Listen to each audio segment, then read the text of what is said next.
So here's how you can link Stripe to Woocommerce. It's quite easy and simple to do, but make sure to watch the full video so you don't miss out on any important steps. So the first thing you're going to do is open up any browser in your system. After that, we will open the WordPress page, which I have already opened. If you have created an account, then log in, otherwise create an account. We will enter our email and password and click on Login.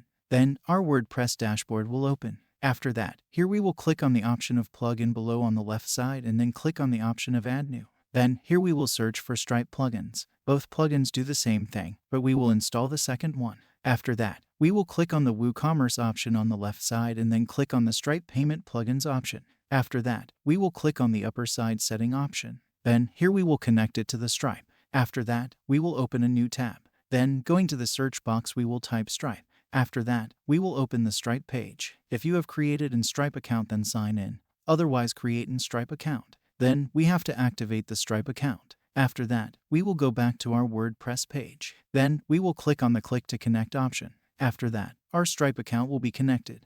Then we will go down and click on the option of Save Changes. In this way, we can link Stripe to Woocommerce.